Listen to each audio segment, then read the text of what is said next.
Hello and Merry Christmas.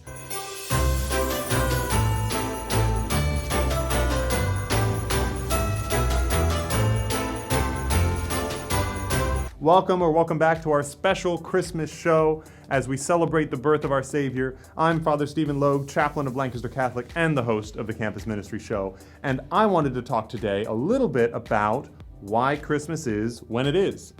There's a common objection or claim that you hear a lot these days where people will say something like this: Christmas was originally a pagan holiday until the Christians took it and just slapped Jesus on there. That actually couldn't be farther from the truth. If anything, it was the opposite. You see, one of the main contenders that people say was originally the pagan holiday that Christians took is a holiday called Sol Invictus, centered around the winter solstice, worshiping the pagan Roman gods.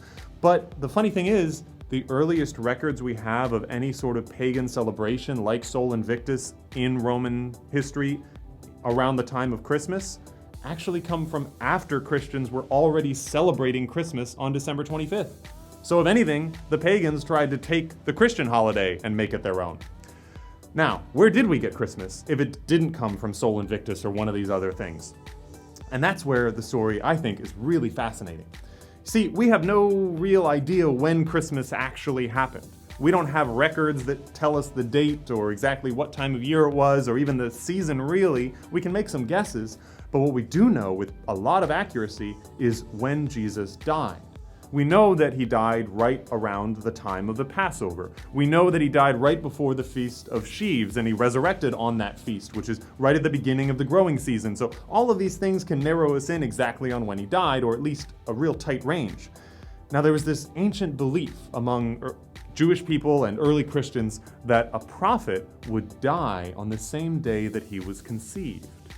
And so when these Christians looked at the time around which Jesus must have died, and they wanted to pick a date in there to celebrate that, to remember it specifically, even though now we move it around, they picked March 25th, which was right in that range that made sense. And they said, well, if this is the day or around the day that he died, then that's a good day to celebrate the Annunciation, the visit of the angel Gabriel to Mary, announcing the conception of Jesus and the eventual birth of Jesus, because that would be, in their minds, the same day that he died. Now you take March 25th and you count forward 9 months, and you got December 25th. Now you have a good day to celebrate Christmas. But what's amazing about this is it actually gives us another date that's worth celebrating. Because if you remember at the Annunciation, the angel Gabriel said to Mary not only that she was going to conceive a son, but that her cousin Elizabeth was 6 months pregnant with John the Baptist. So if we know that moment, and we know then 9 months forward when Jesus was born, we also know that John the Baptist would have been born 6 months ahead of that. So we celebrate John the Baptist's birthday on June 24th, right about 6 months ahead of Christmas. And this is where it gets amazing. A lot of people notice that Christmas has almost the same date to the winter solstice, and they think that it must have therefore come from pagan celebrations or whatever. But since it came from somewhere else, there's something kind of neat here. And it's all based on something John the Baptist said all the time. He said, "I must decrease and he must increase. I must decrease, Jesus must increase. Less focus on me, more focus on Christ." So now, when you look at when those birthdays are, in the Northern Hemisphere, where the majority of human people live, after John the Baptist's birthday, the daylight starts to decrease. And after Jesus' birthday, the daylight starts to increase. So the very world around us, the amount of sunlight that we see each day, echoes that important message of John: I must decrease, he must increase.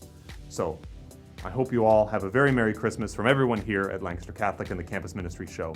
And remember that as we celebrate the birth of our Savior, I must decrease, he must increase. God bless.